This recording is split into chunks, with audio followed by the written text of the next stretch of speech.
here's Brody Brazil. Okay, I've been wanting to do this video for quite some time. In fact, I've really been marinating on the content to try and make sure I get this right. But I want to point out, as I rank all 30 Major League Baseball stadiums entering 2024, gotta say this up front.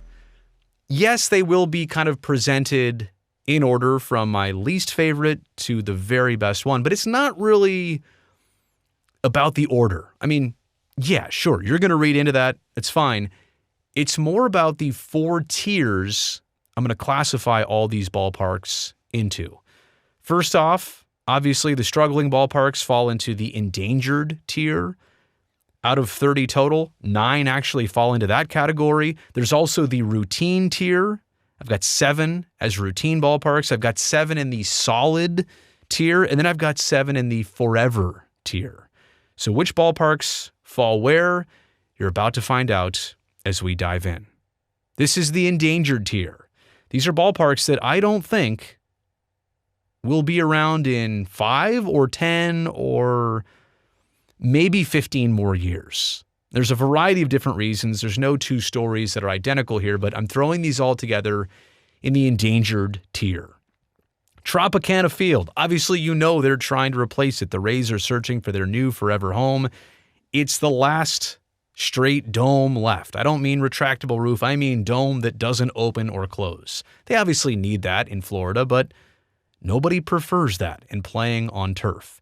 It was multi-purpose to begin with. I mean, they designed it before they even had a baseball team. And they designed it for a lot of different events to be hosted there. But they've played baseball there. Man, the fans in the most recent playoffs and the postseason, they did not show up well. Some people will tell you it's because of the location.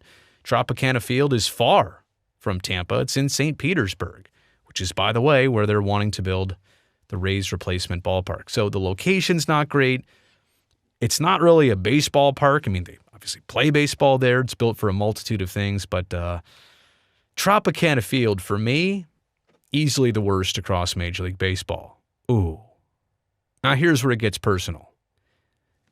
This is where I went to my first Major League Baseball game. The Oakland Coliseum checks in at number 29. And some will tell you that it's worse than Tropicana, but you know what? It's at least outdoors in the summertime. So that easily does not put it in last place. Of course, it's way outdated. It didn't just get outdated, though. It missed its mark in the 80s and 90s with opportunities when it was 20 and 30 years old to get upgraded. It never got upgraded. In fact, it only got deteriorated by Mount Davis out there in center field. Instead of making this more of a baseball-only venue, Oakland welcomed back the Raiders. They had to make the stadium even more multi-purpose and suited for football, which made it a lot worse for baseball. Mount Davis, in my opinion, was part of the problem, but the fact that the rest of the stadium went unimproved for so many years, again, in the decades of the 80s and 90s, that's what set back the Coliseum. That's why it could never catch up and really recover. It's a great ballpark for day games. I mean, I don't mind it for night games, but man, the weather, the temperature of an Oakland summer day, you really can't beat it on most occasions. So if you just want to see baseball and you don't care about all the bells and whistles, it's been fine. But obviously, when you put all the other ballparks together with it, it falls quite short. It is right behind Angel Stadium, which obviously is way better now. This used to be another multi-purpose venue. That's right, the Rams played there with the Angels, the Big A. It's way better now. When they remodeled it, was that in the 90s? Right after the Rams moved out to St. Louis. But it's still a ballpark on the old framework. I mean, there's only so much you can do to improve it, to upgrade it. It's surrounded by parking lots, like a lot of California ballparks are and were back in the day. And so that kind of takes down the mystique of just the area surrounding it. And I know the Angels, they're trying to develop that. They're trying to make that more of the experience. But as for here and now, the surroundings of Angel Stadium just don't make it anything special.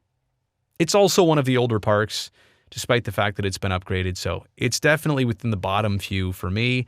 Maybe I'm getting these right in your mind too, the order of these. Maybe I'm not close, but I'm really, again, trying to put them more in the tier than trying to get the order of them precise. Chase Field. I mean, look, it just hosted some World Series games here Unfortunately for the Diamondbacks, not the title-winning team, but they've got a roof. They've got those walls that open out there in center field, and all that's necessary. Have you been to downtown Phoenix in August or September? I have, yeah. They need that. They need that climate-controlled facility. There's just nothing special here. It's fine. I get what they've tried to do with the outfield walls and the dimensions and make it interesting. And the pool out there in right field, they probably should have graded this one a little bit higher. But I don't know if there's anything extraordinary here. How about a whole desert landscape scene in left center field? Cacti and everything. I don't know. Is that too cheesy, too corny? I also know that Chase Field is being discussed for replacement because they didn't repair it well enough over the time. And apparently there is a leak in the roof that is retractable that leaks right on the pitcher's mound and has done that for years. So the maintenance, the upgrades in the facility, I don't know how much of that has taken place. It's in downtown Phoenix. I've been there a bunch of times. It's fine, but I don't know. I would not be surprised how they do things in Arizona if the Diamondbacks are playing in a bigger, better, more beautiful location within hypothetically 15 years. On the south side of Chicago, that's right, Guaranteed Rate Field falls in the endangered tier, which is crazy because it just opened in the 90s. But this ballpark missed the trend. It was the last ballpark before Camden Yards opened up. And Camden Yards was the OG ballpark of the throwback and the brick and the old school style and the dark green seats. Well, guess what? This was the last one before that. They missed the trend. And look, they were trying to replicate Comiskey, and I think with the scoreboard and a lot of the small nuances, they did do a good job at that, but they could have had it so much better if this part came out 3 years later. And it's already considered kind of old. It's in the old location. It's literally right across the parking lot from Comiskey. So did they really have to build it there? And I don't mean because of the neighborhood. I mean just like the location. They could have, like, Chicago is Chicago. And I think there's a lot of opportunistic places to try and build a ballpark. But they just did it next to Comiskey Park, the old Comiskey Park, which got torn down. So unfortunately, and obviously the White Sox are searching for new frontiers, I think that this ballpark falls into the endangered category. If it was better thought out and produced, it probably wouldn't be in this situation, but I believe here we are. Okay, home of the Blue Jays is the Rogers Center, and yeah, I know they're doing a ton of upgrades, and they're doing great work on the old Sky Dome. They really are. But I still have to put it on the very cusp of the endangered tier. It's still multi-purpose. It is basically getting a total facelift. I know they're doing the center field portion, and then I think they're doing maybe behind home plate portion and different parts, but you can only redo this so many times. And the roof is awesome. It's cool the way, have you ever been there in person and seen it do the thing where it swivels out and then the other parts slide over it? It is so cool. It's also so cool to sit in those seats and look straight up and see the CN Tower just peering down right over you. It's in downtown Toronto. It's still got the hotel and the restaurants out there in center field. It was way ahead of its time. And quite honestly, that's the only reason why it's still standing and why they want to pump more into it. Location and the fact that it had such a great head start. And they're working on it. This one's not for a lack of effort. It's not because of neglect. I mean, I think that the Blue Jays in Toronto will always probably need a dome. But if this stadium didn't have to be so multi-purpose-ish, I think it would fare a lot better here on this list. Oh my goodness, Lone Depot Park, it opened up like 10, 11, 12 years ago for the Marlins in Miami. And it was multi-themed, right? They had the aquarium behind home plate, the Clevelander out there in left field, the club, the highly talked about club out there. They had that big art piece in left center field, which I guess went outside the stadium now. They're like, get that thing out of here. And it's always empty. Like, what's going on here? Is it the team? Is it the ballpark's location? Is it not cool enough? Like, temperature or fun enough? I like the ambition. I like the fact that they tried to make this thing Miami. And I say endangered. I really hope not. You don't want to waste something after, if it lasts 10 more years, we're only at 20-something. That's crazy. Or maybe it's not, because that's how long ballparks in Atlanta and Texas just lasted, about 30, basically, until they were replaced. So I hope Lone Depot Park doesn't go down that same road. The place was packed for the 2023 World Baseball Classic, but in terms of the everyday use, it's just kind of a dud. And the design is okay. There's really nothing wrong with it. But I'm worried about its future if, flat out, nobody's showing up to it. Obviously, the Royals are trying to get out of Kauffman Stadium. They have 2 designs for new downtown ballparks. Kauffman Stadium is right here on the cusp. Even though it is, really endangered, the Royals are trying to endanger it, this is on the cusp of almost in the routine tier for me. It's not the worst. Love the waterfalls. Love the upkeep of this ballpark. Love kind of the natural setting as you look out towards the interstate out there and all the greenery. And the upgrades have worked. It feels like a true Midwest baseball stadium. There's nothing wrong with this one. Could they add something? Could they make it have more personality? I mean, the scoreboard, look how cool that is. If I didn't tell you when this was built, just if you saw wide shots, not all the details, you might think this ballpark was only built in the last 10 years. They've redone it a few times, and they've redone it that well. So this one's on the cusp of endangered for me, but here it is, one of the 9 that could be replaced. And this is the last one, American Family Field, retractable roof in Milwaukee on a tiny footprint. It's the smallest retractable roof stadium in baseball, at least size-wise, on a little bit shy of 12 acres. It's got that unique fan opening roof, which is pretty cool. Their mascot goes down the slide in left field, but it's got that thin outfield. Literally, there are no bleachers really in left and right field. There's some, but it's there's the fence, there's 10 rows of bleachers, and then there's the back wall of the stadium. If you poke one to left center field, I think you can actually hit it out of the stadium because the back wall is right there. In fairness, I have not been to American Family Field. I should have also declared this from the start. All of these ballparks I've been to, so I have a really good understanding of what it's like there, the lay of the land. Some I've been to a bunch, others just once. But I don't want to be too critical on this one other than to say that the Brewers themselves are needing about $500 million worth of upgrades to this ballpark. It's only 20 years old. So they themselves are admitting right now that maybe it's not up to the standard of everything else. And that's why I'm putting it in the endangered tier. And that's unfortunate. You have to design something better that lasts longer than 20 years before you're thinking about pumping in even more money than it cost to build originally.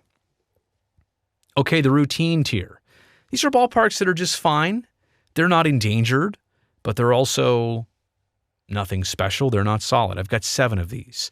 Citizens Bank Park, home of the Phillies. And it's in that sports hub, right? The Sixers and the Flyers and the Eagles, they all play in that sports complex, literally on one square block or, one intersection, which is awesome for Philly sports fans unless, all 4 are playing on the same day. That's not fun, traffic-wise. Didn't that recently happen? Or maybe 3 out of the 4 teams played on the same day? Citizens Bank Park, I've been there. It just doesn't have a signature. I don't even remember what stood out on it. The environment is great. The fans are into it. It's Philly. They love their sports. They love their teams. They're dedicated.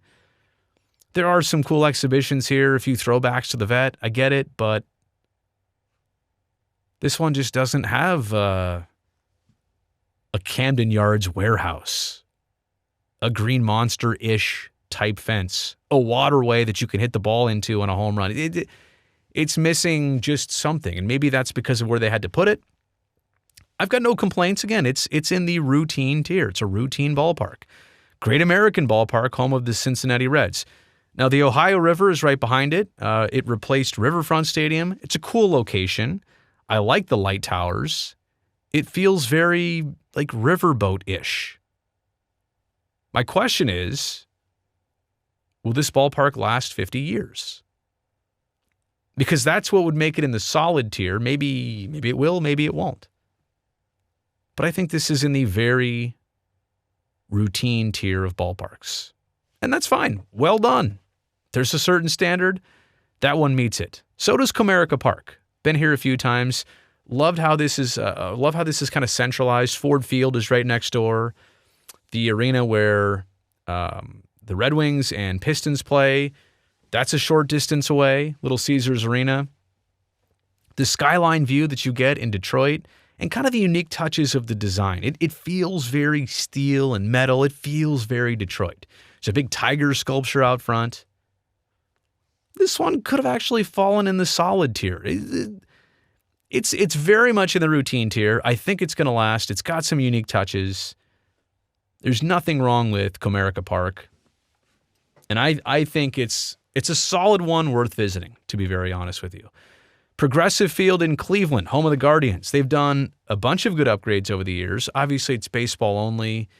You get far away from old Cleveland Stadium, which was shared by the baseball team and by the Browns, like before they moved. Now they've got their own football stadium, the basketball arena. It's right there in left field. You can see it out there. But this stadium has been downsized on several occasions to the tune of almost, I think, 10,000 seats. When it started, it was at like 42, went up to like 44. Now it's down to like 35. So they've tried to create more spaces here, make it more intimate. I believe there's a whole section out there down the right field line. It's just more of a glassed off area, kind of more of like a club area than anything else. That's great. I mean, if it works for Cleveland, if they're gauging the interest and what suits the ballpark best, love the fact that they didn't just build something and settle on it. They're always constantly trying to improve it. And that kind of makes this their forever ballpark, which I hope keeps this team in Cleveland for a while. Obviously, you can see this is an older picture. It's a dated picture. Globe Life Field, new home of the Texas Rangers, not to be confused with Globe Life Park. That was the replacement, like literally Globe Life Park versus Globe Life Field.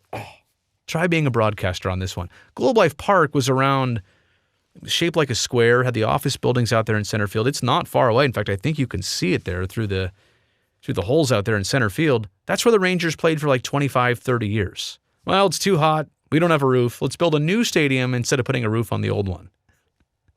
So they replace it with Globe Life Field. And you're inside, which is great. Right? To think that you never have to go to one of those Texas games in August and September and the hot wind is whipping on you. Like the roof itself is great. The point I wanted to make about inside versus outside is that the outside of this building, like it looks fine. The inside, there's nothing wrong with it. Okay, it's fine. But if you look at the outside of this building, like the exterior, it looks like your typical home improvement department store. There is nothing special about the outside. In fact, it almost looks, well, I'll say it looks ugly from the outside. Yeah, definitely does. And if you look at the renderings of what it was supposed to look like on the outside versus how it turned out, oof, not even close. Nationals Park in D.C., it's obviously night and day versus RFK Stadium, which is where they had to play those first couple years when they came from Montreal to Washington, D.C. I like the fact that the dimensions are asymmetrical. It's got some jagged edges. And credit to the Nationals, this is the first ballpark, the first big league ballpark across the country that was certified LEED green, I believe, or LEED platinum. First ballpark to earn the highest certification of sustainability. Ooh, I think I framed that pretty well there. So I give them a lot of credit. It's fine. There are some unique elements of it.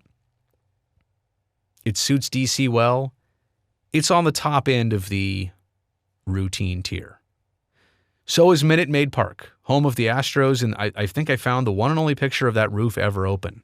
Like if you watch a lot of American League games or AL West games, that roof is almost always shut, and it has to be. So it is kind of cool, actually, when it's open. And there's nothing wrong with it when it's open. I miss Towles Hill. Isn't that what they called it out there in center field? They literally had the playing surface go up to a fence. You had to run. If you wanted to make a catch at the wall in straightaway center field, you had to run up a hill to get there. And I believe the flagpole was part of the playing surface. It was on the field out there in center field. The American flagpole was out there. Also very cool. Such a throwback. Maybe the Players Association hated those things, but I miss those things. This one to me is almost solid. Kind of like some of the things they've done here. There's the train out there. When they hit a homer, the whistle goes off. Obviously, this ballpark has been around for a while. It's gone through some name changes. But this one is definitely in the routine tier. It's almost in the solid tier as retractable roof stadiums go. Okay, now we're into the solid tier. These are ballparks which could last forever. Definitely are not going away tomorrow. These are ones that are well done. Busch Stadium in St. Louis, and I think it's actually Busch Stadium 3 because the other one was actually 2. I think there was one before the old one which they tore down, which was right next to this one. It was built next door to the old one. If you go back and look at pictures, it's crazy. Like the old one was still being played in, and they had built most of the new one surrounding it, and in one season, they literally demolished the old one, built the final part of the new one. They never missed a beat. They never missed a season. That's crazy of playing in St. Louis. The skyline, the arch, downtown St. Louis. I think that's the Capitol building right there. Although St. Louis is not the capital. Oh, man, I shouldn't have gone down that road. I don't think St. Louis is the capital of Missouri. Missouri, if that's how you pronounce it. Anyway, maybe it's City Hall. I don't know. I forget what that is. Anyway, beautiful skyline. I think they've done this well. I also like that kind of district out there past the left field bleachers. It's a street. And it's some restaurants and shops. And they've created an environment at Busch Stadium, which a lot of other ballparks have, kind of that village atmosphere. It just feels like a Cardinal Stadium when you go there. You know, it just feels like it's not old, and it doesn't possess history like at that stadium because it's relatively new. But when you go there, it feels like it's got that history. That makes sense? It feels a lot older and more ingrained than it actually is, and obviously that's why it's in the solid tier. Citi Field for the Mets in New York. It's got some great nods to history of Ebbets Field and the Polo Grounds, and obviously the Mets exist because the Dodgers and Giants both left New York for California. That's how Major League Baseball gave them an additional franchise to have to compete with the Yankees. I think it's, in retrospect, it's amazing and it's special that new Yankee Stadium and Citi Field both debuted in the same season. Was that 2009? They came online in the same year. And so New York baseball fans had 2 brand new venues to go to. I love that so that the Mets could effectively compete with the Yankees. They've done some modifications. They put in a huge scoreboard out there in center field. I think they've changed some of the seating levels in left field and the fence levels. I don't have the inside picture here, but I think the outside is enough to tell you that they did it well. They did it right with Citi Field for the Mets in New York. And back to back, promise I'm not doing this on geography because it's kind of similar. Yankee Stadium, when you rebuild Yankee Stadium, like you've got huge shoes to fill. The old one is what it was, but it was also falling down. But you're also trying to create something similar here. You're also trying to create something that's going to last you the next 100 years. I'm sure it was expensive to build. I know tickets there are still supremely expensive, and it is kind of unfortunate on many occasions to watch a Yankee game and see all those seats behind home plate or the dugouts so barren. And look at the front rows there, the first 5, 6, 10 rows maybe, down the left and right field line, the first and third base lines there. It's almost like that's a separate section, and I'm pretty sure it is. Like the club level down there. I've never sat down there. But they really made this a tier-type ballpark. Like you can only get in this area or only get in that area. It's New York. What do you expect? But I still think this one is in the solid tier. And it's crazy. When you just kind of glance past it, you look by it, you would think it was the old stadium. They replicated the new one that well. Dodger Stadium. It's not a bad spot, quite honestly. One of the oldest 3 in baseball, but it's on that hilltop location, which I totally understand. Makes for a traffic nightmare. Not enough parking. In fact, I think they're trying to take more parking away from Dodger Stadium. But if you've ever seen that view of downtown Los Angeles from behind home plate in that concourse area at night when the sun's setting, it's beautiful. Look at that photo. Dodger Stadium's kind of ageless in a sense that it's like Disneyland. Hasn't changed much, but they've taken such good care of it that you do appreciate it still. Well maintained.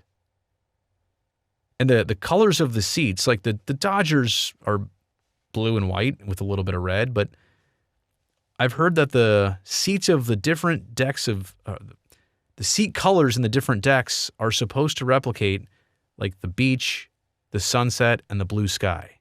So it's brown on the bottom, then a little bit of darker red like burgundy, and then that blue.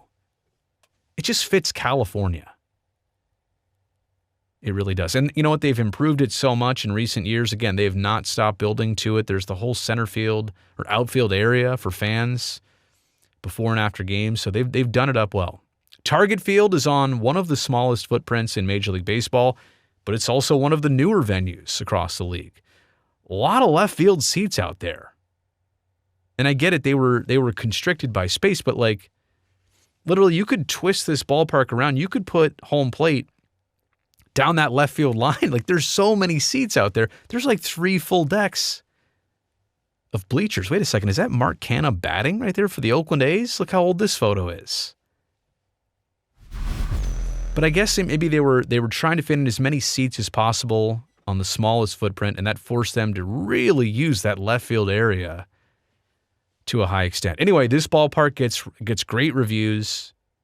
It's not a dome. It's not the Metrodome, which is amazing that the Twins in Minnesota, like in the first couple weeks of their seasons, I know there's some rainouts, but there haven't been as many snowouts as you might have expected. When they went away from the Metrodome, I was thinking, my goodness, they're going to have climate problems out there, like not be able to play a lot of early season games. But it really has not been a factor. Grounds crew out there doing a great job, so Target Field, give them a lot of credit. Truist Park, new home for Atlanta. Like, wait, didn't they have Fulton County Stadium, which was replaced by Turner Field, which was built for the Olympics, but then converted to baseball? That only lasted, 20-something years? And now they're at Truist Park. More in the suburbs. They've got that Battery area, the ballpark village that kind of angles out towards right center field. Truist Park replaced something that was relatively new. And I mean, like, if you're an Oakland A's fan, you've seen one of those original multi-purpose stadiums be replaced not once, but twice for the baseball team while the A's are still on their original circular multi-purpose stadium. But it's been christened by the Atlanta team that's won a bunch of baseball games. Still a favorite to win a World Series right around the corner. Winning definitely helps you enter into a new ballpark with great feelings and kind of sets the tone for it for decades to come. So this is definitely in my solid tier. Haven't visited that one yet, but I'd like to. And I think this is the last one of the solid tier. And you kind of get that these ones are almost on the verge of being forever ballpark tier. Coors Field in Denver, home of the Rockies, is great. They kind of built it on the, I don't want to say outskirts of downtown, but not like right downtown. Close enough of a walking distance, a great location. Love the rock pile bleachers out there in center field. The internal and exterior design of this stadium, it just fits Denver. A lot of brick, a lot of glass. Obviously, there's snow on the field there. This must have been taken in the wintertime. But it really does fit. And they've got the purple line of seats in the third deck that represent 5,280 feet above sea level, 1 mile high. And you know the story about how the baseballs fly out there, and a lot of cool background with that. But Coors Field, definitely not new, but definitely a keeper, and almost in the forever tier. Oh, so we've arrived. And just to recap, 9 of them were in the endangered tier, 7 were in the routine tier, 7 were in the solid tier. That means these final 7 ballparks are in the forever tier, ballparks that I don't think will ever be replaced in my lifetime. And I know you're surprised. Wait, a retractable roof stadium? T-Mobile Park in Seattle. I love it because they need a roof, right? It rains so much, and you don't want the premise of or the opportunity of missing games. You don't want that due to rain, but it's like a carport. When that thing shuts, it doesn't fully feel like you're indoors. You still feel like you're outside. The SoDo area, the south of downtown area, they've obviously got the football stadium and the soccer stadium right next door. They've kind of made the march from downtown to the ballpark district a thing. I also love the train sounds. Now, the retractable roof kind of slides over past right field and over the train tracks that sit out there. So technically, trains pass under the retractable roof that kind of hangs out over off the side of the ballpark. And you'll get it sometimes in the seventh inning. It's my train noise. But it's very cool how this ballpark sits between the port and between the rail lines, and it's right south of downtown. It's got that cool view when it's open. Maybe you're surprised by this one, but I definitely wanted to put the Mariners home here in the forever category. And I know, it's surprised. Like, it's right behind Wrigley Field. Wrigley Field just underwent a great remodel. Totally did the clubhouses, the underground areas. They had to actually dig down. They don't have any more space. This ballpark was from the 1910s. They did a great remodel on it. Again, they keep things like the classic ivy fence, which in this day and age, yeah, I understand players in the PA, they want padding on those fences. This one still has ivy on the fences. This is the National League legacy ballpark. This one cannot ever go away. And it won't. I mean, they've just recently redone it. This is the one that should last forever in the National League. And the American League's got one too, which we'll get to. Love that scoreboard. Love how they've integrated the seats on the buildings across the streets. Waveland and Sheffield, is that right? Are those the streets? Love what they've done out there with the rooftops. Love that the rooftops still exist. I think they've done great things at Wrigley Field. Petco Park in San Diego replaced Jack Murphy Stadium in the Gas Lamp District. Have you been to the Gas Lamp District? You should go to the Gas Lamp District. Ballpark or not, but it's so cool that like the nightlife and all that area is like right outside the left field gate of this ballpark. Padres fans are also great. And San Diego could have lost their team if they didn't build a new ballpark. Jack Murphy was getting old. It needed replacement. They built something awesome there. The old Western Metal Supply building, that warehouse out there, very cool. Like that is an original building that they just built the ballpark right around it. I've been in that. I think there's a bar in there. Now I really like it. It's so cool. Petco Park is a vibe. I don't know if you can say that about every ballpark here, but Petco is a vibe. Ooh, one that's a little bit better. PNC Park in Pittsburgh. I've been here on multiple occasions. First off, Pittsburgh might be the most underrated pro sports town in America. Like, you know, it's got the major four. Oh, no, doesn't have the NBA. Take it back. It's got 3 out of the 4, but it's fantastic. And all the teams share the black and yellow colors, but the Pirates colors in that ballpark and the Roberto Clemente Bridge out there, it is so cool. Now, some would say that PNC Park is a bit of a ripoff from Oracle Park in San Francisco. I can't deny it, but that's also why it's really good. Look at the skyline view of downtown Pittsburgh right there. And when you see where those 3 rivers converge and that park out to a point, Pittsburgh is beautiful. And you go across on the other side, on the eastern side, you ride the funicular up the hill and you take a look back at downtown Pittsburgh. It is unreal. So underrated, quite honestly. And that's just from aesthetics. From a sports town, I think it's highly underrated. Oh, and that brings us to one better. More of the original ballpark on a waterfront. Oracle Park in San Francisco opened up as Pac-Bell Park, then SBC Park, then AT&T Park, and then Oracle Park. This is the Giants' forever spot. right? There's no way in my lifetime or even the next few generations that the Giants ever have a different location than this. Like maybe they'll spend a year or two in like 2147 and they'll redo the ballpark to just modernize it, whatever. But this location, you tell me how they'll ever beat that. McCovey Cove. And just the fact that they have a player in their history named Willie McCovey with the letters C-O-V-E to make Cove, like the play. Oh my gosh. And I'll tell you this, as much as you might want to sit down low at this ballpark and enjoy the game up close, if you actually sit down the right field line in the second or third deck, you are treated to a view of the Bay Bridge, the East Bay, the Bay itself. You can watch a home run go out of the ballpark, a splash hit into the water.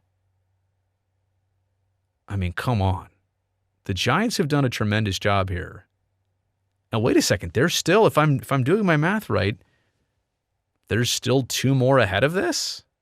Because this one is pretty unbeatable. Well, I had to give Camden Yards the ultimate credit here because if it wasn't for Camden Yards and the success of design in Baltimore, I don't know that we would have Oracle Park looking like it does, or Coors Field looking like it does, or even T-Mobile Park looking like it does. There are so many of this old school style, which maybe even is becoming a thing of the past now, but it was such a dominant design factor for so many decades.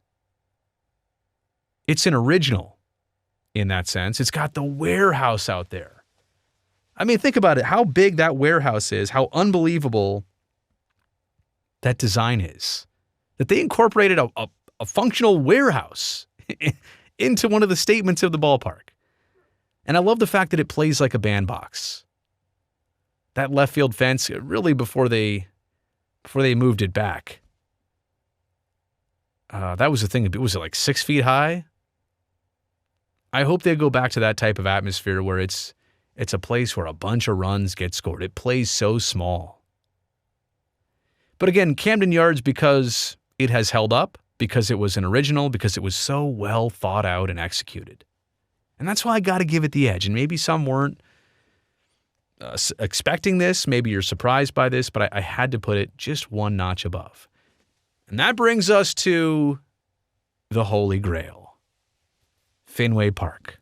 I mean, it's got its own color, Fenway green. Look at the green. I mean, green's not a Red Sox color. It's not on their jersey, but the ballpark has its own color. The Green Monster, which was initially designed by the Red Sox owner because he didn't want fans peeking in the stadium and getting a free view. Well, that's not why it's famous, but okay. And the dimensions, and Pesky's pole, and all the history. I mean, this is obviously the American League's legacy ballpark. But like, Babe Ruth played here. And big league ball players who still come in here, they relish the opportunity. And it's uncomfortable as a fan. You go there in a day game and you're like crammed in. The concourses are small. The walkways are small. The aisleways are small. It doesn't have the biggest like replay screen or all the cool amenities. No, it's old. But it is so fantastic. Like it has that smell of just, I'm in a museum. Oh yeah, and they're playing a baseball game in this museum that is Fenway Park. Fenway Park is my number one of all 30 across Major League Baseball. They've kept it up, and there it is. There's another view of it. It deserves that accolade. Yeah, it is the flagship baseball stadium of MLB. So there you go. I've ranked all 30 big league stadiums. It took me a while. Let me know if you agree, what you like, what you dislike. Maybe you kind of just pick through the video, the favorite spots, but I'd love to hear some feedback on it, what you think. Thumbs up down below since you're watching here at the very end. That'll greatly help me and this channel. Also, don't forget to subscribe so I can definitely see you back here next time.